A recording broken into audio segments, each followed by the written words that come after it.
Right, we're gonna keep this short. Back with another tier list. Today I'm gonna rank every single way women have managed to manipulate me. But the thing is, I say every single way, but realistically, it's impossible for me to put all of those in one single tier list. So this video deserves like a part 2 or part 3, but I have got everything that's needed for a beginner to learn. Let's talk about touch. A tier. I would put it at top of A tier, not S tier, because touch is something which a lot of girls use in order to get their job done.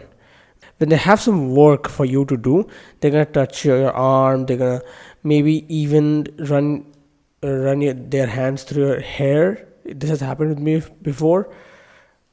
Like last month only. Yeah, last month, last week. Yeah, as far as I can remember, like this keeps happening. They just try to get things out of you. If you are one of those guys who's never talked to a woman before and it's like not experienced at all, and like touch, if some woman touches you, you're just gonna melt. Yes, next, we're gonna pull something out. Yeah, trauma dumping. Honestly, enough, man. Trauma dumping, C tier. Because girls will trauma dump you to see your reaction to their trauma. You can take her trauma seriously, but you always do not need to put a lot of emotional makeup on it and be like, yeah, I'm gonna try and comfort you. Girls actually do not want that. It's kind of my hot take. Girls will trauma dump and make you feel guilty, right? Make you feel guilty for something that you didn't do. They don't even consciously do it. Like they will say that, oh, my father used to be very loud while laughing and stuff, and he used to beat me up. But that trait, laughing really loud, is something that you have. This has happened with me before. That's why I use that specific example. Whenever I laugh, I have a very loud volume. That girl literally just, like, while talking, she was like, okay, you remember I told you about my toxic father? I was like, yeah, what about it? And she was like, oh, he used to laugh like this as well. She's literally using her trauma to try and manipulate me into seeing if I will break my frame.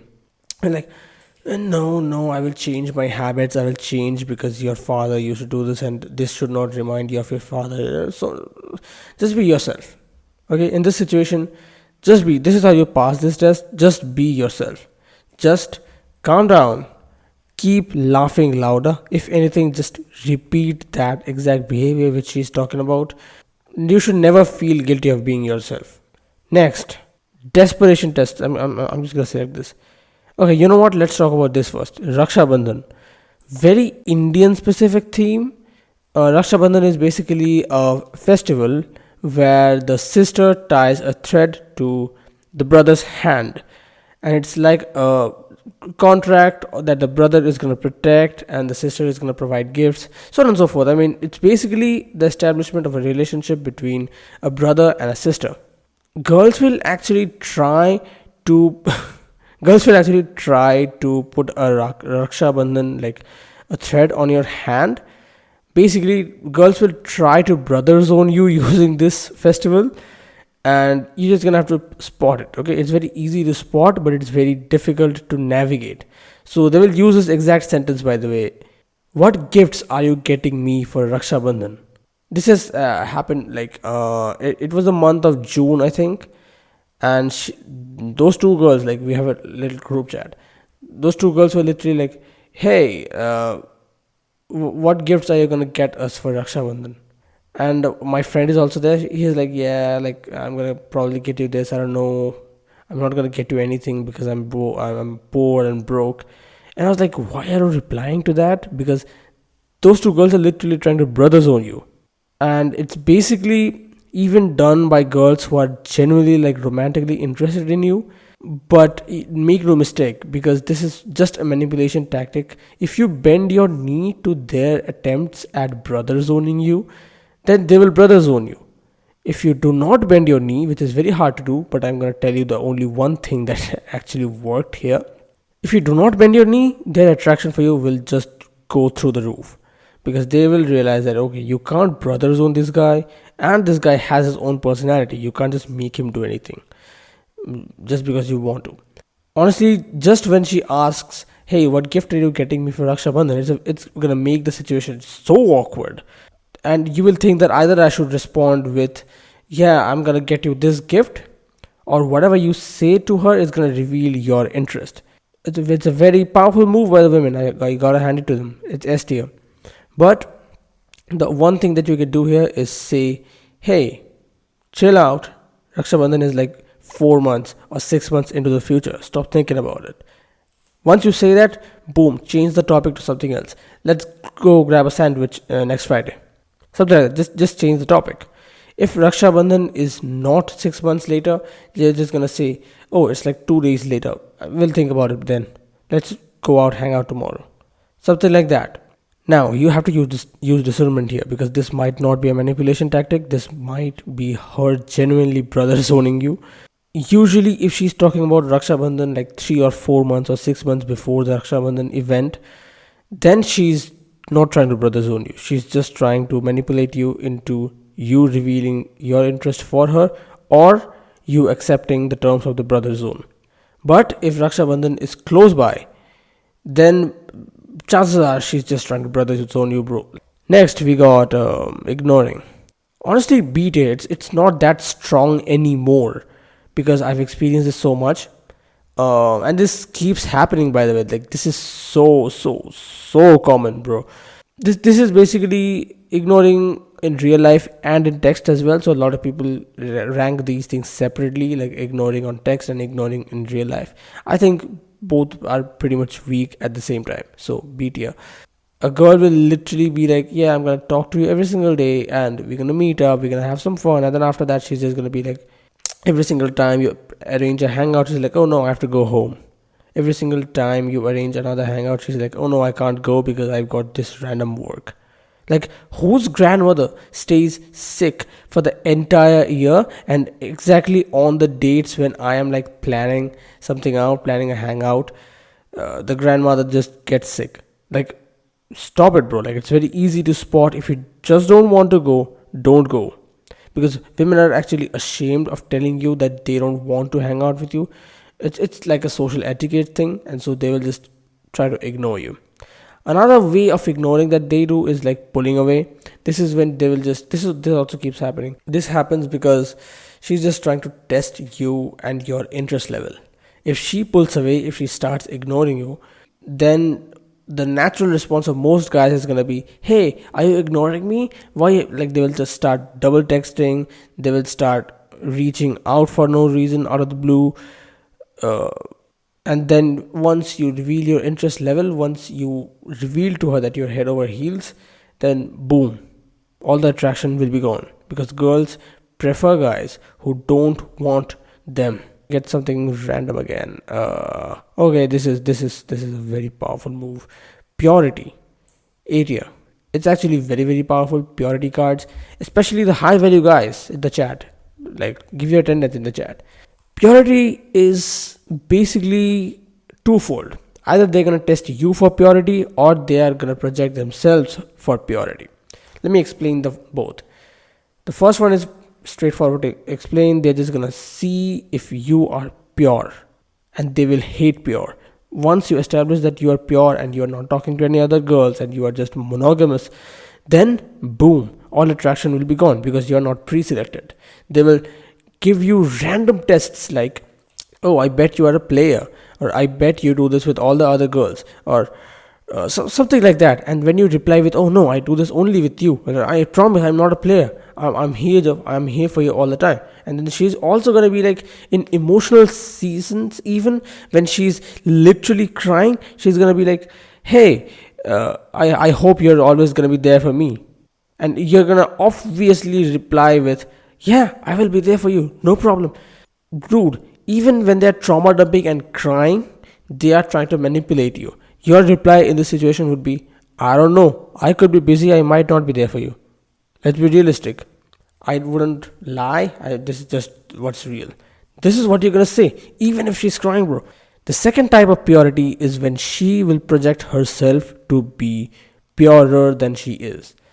This is actually very difficult to actually spot, because A lot of guys, especially high SMV guys, who are working out, who are trying to work on a business, who are maybe getting great grades at school or college, these girls realize that if they are not pure enough, if they are not molded to the male fantasy enough, they will not get laid. They will never be able to get together with this high SMV guy. And so she tries to fool the high SMV guy with purity. She's gonna say, "Oh no, I've never drunk before. I've never been to the club. I never had girl best friends, boy best friends. I don't do this. I don't do that. Like this is just very difficult to spot because guys, as soon as they hear this, they realize, oh, she's pure and she's the woman of my life. Like she's so rare. She's so special. She's not special, bro. She's just trying to get you to take her seriously. That's it. Oh my god. How many stories do you want on this? Literally my ex did this with me.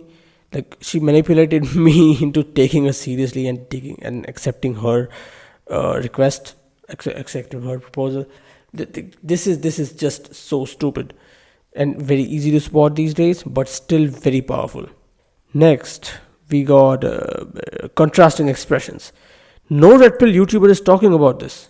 No red pill YouTuber is talking about this. Contrasting expressions. I'm gonna give you a very specific example. So we were at this freshers party, right? And this girl, we go together. Me, a guy, and this girl. We hail a cab together because we live close by to save costs, and we are also supposed to return together for the same exact reason. Me and the guy are ready to leave by like 4 p.m. or something, and then that girl is like, "Yeah, I want to party more." You know how girls like, "Yeah, I want to party more," and she's getting all this attention from other guys. She's loving it. She's eating up all the attention, right? Like we were ready to leave at 4 p.m. Now it's 5 p.m. We've given her some time, and then now we pull up to her. We go to her, and it's like, "Dude, like, high time, bro. Like, we gotta leave because our home is actually like 2 hours away from my college. Yes, I commute 2 hours, 2 plus 2, 4 hours every single day to commute to college. Anyways, so we're like, okay, yeah, like we're not gonna get any public transport available to return home, so let's pack it up." She literally stands in front of me, right? She looks at the party floor and she smiles, and then she looks at me and she frowns.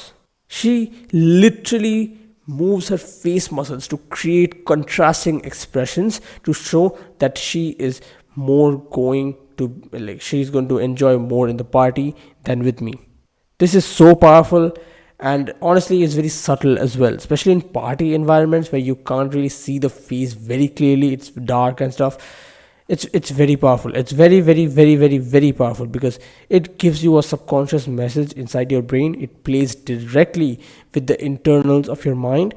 Next, let's just select rage bait. DTR, let's get this over with. Rage bait is when girls will look at something which you are very passionate about. So for me, it's my YouTube channel, and they will just, "Oh no, you're making these videos for like 4 views." And when guys say this, yeah, fine, I can take it. Like, yeah, it's genuine criticism. But when girls say it, and they always say it in this like a malicious sort of a tone, it's almost like they're making fun of me. Earlier, I used to get super triggered by like, "What do you mean? I wake up at 4:30 a.m. every single morning, and I'm trying to build a brand from scratch. Of course, I'm getting 4 views now. What do you mean?" Like, I then I tried defending myself, and I realized this mistake so late. After fumbling like 3 or 4 baddies, I realized that, okay, well, this is manipulation. This is just her testing me if I'm gonna get triggered. If you get triggered, you get emotional. She realizes that she has control over your mind, and aka she fixed you, and then boom, all interests lost.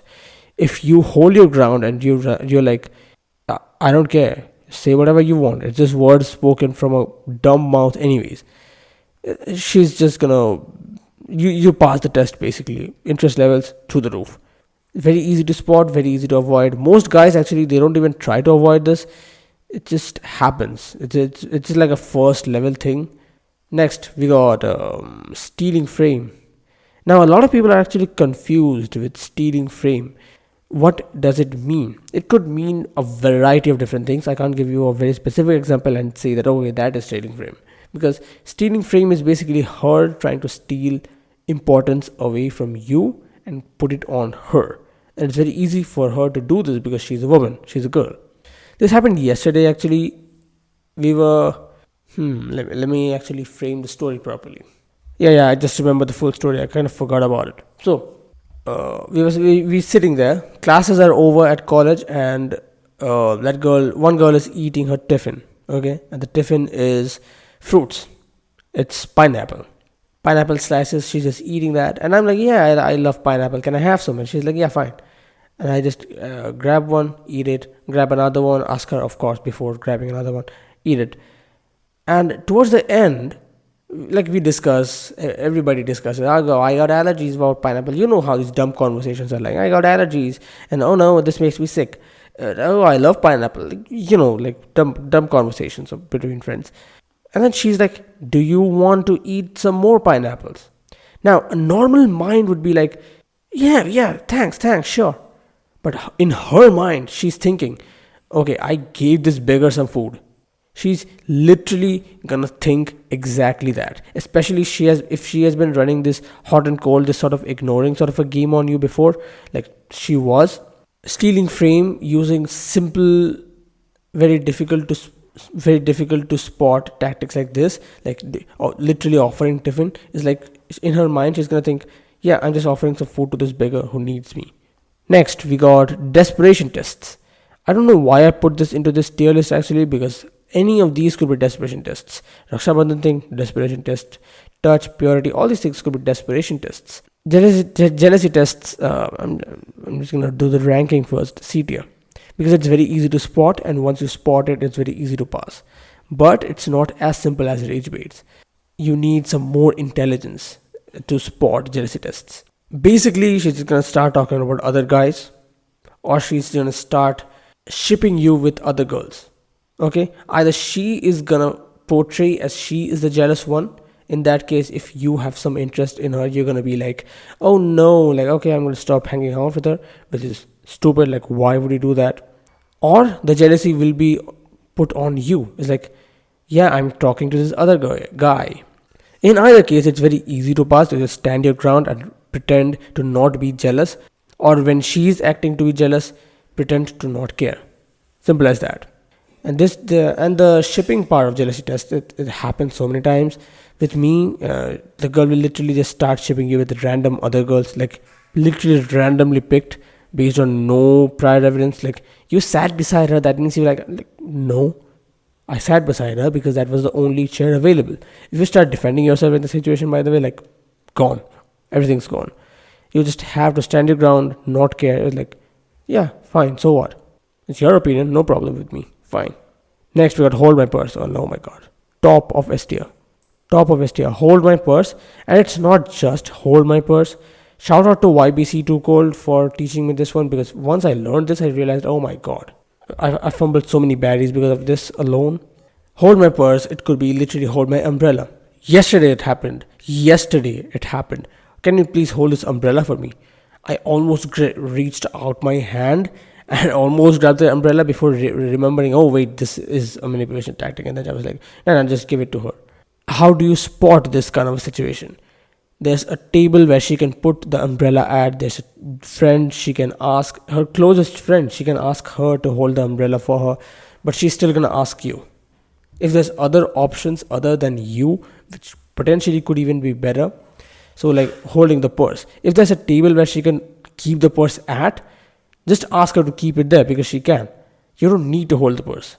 And not just purse, not just umbrellas, it could be literally anything. She's going to ask you to hold it.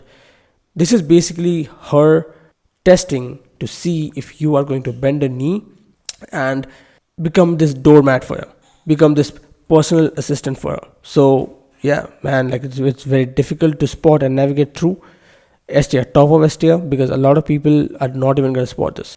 I will completely butcher the explanation of this. If you want a better explanation, just go watch YBC Too Cold female sit test video. Screenshot will be on this. Next, we got apology fishing. Never happened with me, honestly. I'm just gonna be honest. I'm just gonna remove this from the list. But if I would have to if I would have to rank apology fishing, I would probably rank it B tier because it would be pretty easy to spot. Next, we got victim card, C tier, sorry, D tier. Bro, this is so easy to spot. Like, of course, you are the victim. Of course, your ex was this narcissistic, egotistical guy. Like, of course, everybody, like, of course, the teacher is trying to target you and destroy you. Of course, the government is literally trying to put nukes on your family's house. Like, of course, this Benjamin Netanyahu wants you dead. Like, she's just gonna it kind of blends in well with this trauma dumping thing, but trauma dumping is usually more effective than literally just saying that yeah, explicitly saying that yeah, I'm the victim. Very easy to spot. If you care too much, it's the same thing as the trauma dumping thing. Like, if you care too much about this, and if you're like, yeah, I'm gonna bend the knee and I'm gonna become emotional with you and I'm gonna support you and I'm gonna be there for you all the time, you're just gonna be like, you're just gonna portray yourself as if you are not pre-selected. Mild disrespect is when she's very playful. She's very it's like banter, but when it comes from a girl, it's usually about more. It's usually about things which you are more passionate about. So again, like, it's like the YouTube channel. It's gonna be about, like, for me, it's gonna be the YouTube channel, or maybe me trying to become an influencer. For some other guys, it could be some of their hobbies, some of their passions. What you have to do here is just not care. Most of these tests can actually be passed by you simply not caring. And this happens so many times. You will feel like a goalkeeper who is standing there trying to defend three footballs being shot at you from three different angles at the same time, because this thing is just gonna happen to you so many different times. Next, we got serious argument. Again, never happened with me, so I'm not gonna put it there. Actually, no, serious. I've had arguments, but I've never taken arguments seriously. This is the thing. Like, arguments with girls have never gotten like super serious in my eyes. Maybe they got serious, maybe they got flustered and red in the hair. But I have always taken it as like a fun sort of a challenge. I've always laughed them off. So I don't think, yeah, like, I mean, okay, if I had to rank it, I would probably rank it D tier.